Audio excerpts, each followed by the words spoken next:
Does that give you confidence that in the middle of the night, if China's about to attack us, there's a war breaking out in Iran, that he is the sharpest person to be able to handle that? Which administration texted war plans to their brother? The Trump. Yeah. It's just like Joe Biden. No. We just keep lowering the bar because Trump is bad. Trump lied to people. I think that's why we. He won more votes. That is a fact. I think he lied to his base. I think he told his base that they were going to, their overtime would not be taxed. That was a lie. Actually, that's in the new tax bill. It's literally in the tax bill. They had to fight to put that in. They had to fight to put that back in. He had every intention of taking away that. That's not true. He ran on no tax on tips, and it's in the tax bill. The pandemonium reached a boiling point when Alyssa Farah Griffin and Sunny Hostin, two of The View's strongest voices, engaged in a full-blown tantrum on live television. The awakened community is officially consuming itself, which is a startling development. Although some members feel that they should overlook their faults and move on, others think that they must own up to them and improve their ways. I've included all the important details below, so be sure to click the notification bell and subscribe so you don't miss anything. Yes, the infighting is real and the drama is out of control. I think one thing that really irks me on the left, and I don't really have a lot of faith in the right, so you tend to criticize the people that you line up more, that you care more about, and that would be the Democrats for me.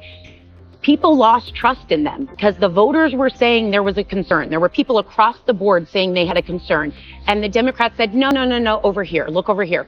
They told the voters what to care about, and they did not listen when the voters said they cared. So these stories come out aren't about beating a dead horse. It's saying if they could have a fair conversation that we heard you, we saw it as they saw it, they'd be gaining some of the voters back to say, okay, we're not going to keep saying that. Do you agree with that? Concerns regarding President Biden's mental health were voiced by both parties, but Democrats insisted that he was more intelligent than ever.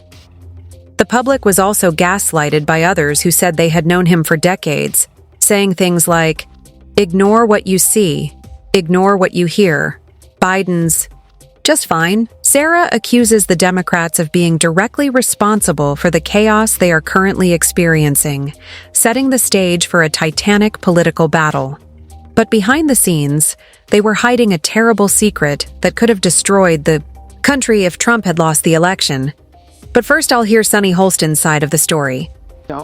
I think that I want to move on from why the Democratic Party lost, and I want to hear from the Democratic Party about how we are going to take our country back and how what they are going to do to combat fascism and what they're going to do to stop the Medicaid cuts that are going on, to stop giving tax cuts to billionaires, to stop taking federal workers' pensions away, to stop taking federal jobs away, to stop taking education away, to stop attacking our institutions, to stopping, why is this Trump administration stopping medical research, cancer? I want to talk about why this administration is giving refugee status to South African white Afrikaners as opposed to Afghans and Ukrainians and people of color. That's what I want to talk about. Sunny Hostin's response just serves to stoke the fires. You would start to question what's left in the tank after hearing Sunny Hostin's lengthy list of battles that the Democrats should fight. She's out there disregarding the party's deficiencies and mobilizing people against Trump's initiatives to reduce government spending, rather than demanding a significant internal purge or advocating for a new Democratic ticket that may genuinely appeal to voters. The confrontation you are about to see is being set up by Sarah Litt, who is fanning the flames. Remember, the DNC has already thrown everything at this administration, including debates, walkouts, lawsuits, and demonstrations, but Sunny isn't content with that. She keeps demanding more, as if she were advocating for war. Alyssa intervenes at this time, and the drama begins. 7% of Americans in 2023 said Joe Biden was too old to run again. And they were told, sit down, shut up, he is the nominee. And then when it became untenable and he stepped aside, they anointed Kamala Harris. There was not a primary, there was not a democratic process. And then when she lost, they said, don't look backward. We're moving forward. We're not even going to talk about why we didn't listen to you. We had Joe Biden here last week. It was an honor to have him. I think he is a good man. I do not think he could have been president for 4 more years. The hardest job on the planet. Can this guy be president? He was elected. I didn't vote for him. He also, President Biden took responsibility at this table, which is something that I'm frustrated with the Democrats. He said, he did take this falls on me. And I said that was the clearest answer of what people needed to hear. It was hard to ignore Sunny Holin's uneasy chair shifting while Alyssa Farah Griffin dissected her argument in detail. When Alyssa boldly stated that it was wrong for Clay Harris to be given the Democratic ticket without any opposition, you could actually hear the host in the background frantically asking, "What's wrong with that, really, Sunny?" Instead of just pushing back, she did it with surgical precision. She is standing up for a party that selects its nominee without going through the primary process. This is the same woman who always preaches about the rule of law, democracy, and popular will. How hypocritical it is astounding. It was evident that even Joe Biden took responsibility for the loss when Alyssa broke through Hostin's feeble defenses by bringing a sledgehammer to a knife fight. According to Alyssa, it was a wake-up call and a sign that the party needed to confront reality head-on, free from Sunny's haughty diversion, extra excuses, and blind loyalty. Let's pay special attention to Joy Bahar's reaction as Alyssa continues. Her critical analysis of the DNC's election. I wrote it in this book of saying they would be boxed out of meetings if they raise concerns, and there's very specific examples. George Clooney goes on the record to Jake Tapper and says he moved mountains. He flew in from Italy to do this record fundraiser for Joe Biden. Joe Biden didn't recognize George Clooney. One of the most recognizable men on the planet. And now that's not a presidential duty. It's not the job. You don't have to recognize George Clooney. Does that give you confidence that in the middle of the night, if China's about to attack us, there's a war breaking out in Iran, that he is the sharpest person to be able to handle that? Which administration texted war plans to their brother? It's just like Joe Biden. No, we just keep lowering the bar because Trump is... Alyssa, woo. Rather than just showing there, Farah Griffin lit the article on fire with a flamethrower. For a moment, let's be brutally honest. Could anyone honestly believe that Biden would protect America in the event of a conflict with a superpower? The world descended into anarchy while he was in government. After talking about the Biden administration's failings, Trump's name is suddenly brought up as though he is still the yardstick by which everything is judged. Because she was unable to address Alyssa's legitimate concerns without reiterating the blame on Trump, Joy Behar was the first to panic. Russia launched a massive invasion of Ukraine. Instead of simply acting out, rogue nations under Biden's leadership did so with confidence because they were aware that there would be no severe consequences. Not to mention China's explicit threats against Taiwan and buzzing American planes. In the South China Sea, Iran has encouraged terrorist attacks against Israel. The respect America formerly enjoyed and the deterrent power we once possessed disappeared, and the left still insists that everything was fine as long as we weren't. Talking about Trump. The panel was in chaos after Alyssa made that double standard extremely clear. This has failed. It's out in the ocean somewhere with Biden. It's over. Get over it. Because you screwed this up. All right.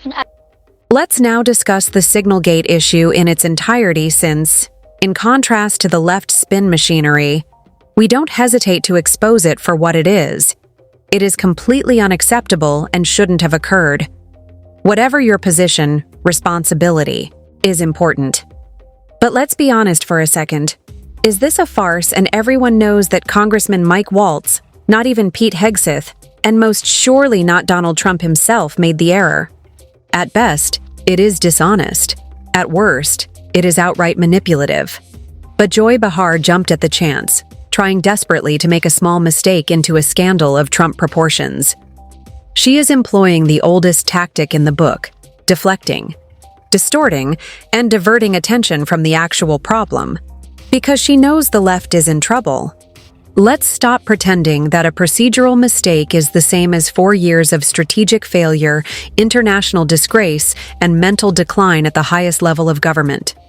Joy is aware of Biden's incompetence and the Democratic Party's inability to address it. The conflict between Sunny Hostin and Alyssa begins here. I mean, really. Because Trump lied to people. I think that's why we have. He won more votes. That is a fact. I think he lied to his base. I think he told his base that they were going to, their overtime would not be taxed. That was a lie. Actually, that's in the new tax bill. It's literally in the tax bill. They had to fight to put that in. They had to fight to put that back in. He had every intention of taking away that. That's not true. He ran on no tax on tips within the tax bill. Yeah, but it wasn't in it originally. I also think drafted that a lot of now. people are, and Swazi pointed it out that it wasn't in. I think the other thing that people need to realize is that they were lied to. Federal workers that voted for him, farmers that voted for him, immigrants that voted for him, they were lied to. That is why we have. The truth is that Trump made promises to his supporters and is actually keeping them from reaffirming American dominance on the international scene, cutting wasteful spending, challenging the bloated bureaucracy in Washington, and securing the border. Yes, the traditional Trump lied to his voters mantra is a tired line that Democrats love to repeat like a broken record.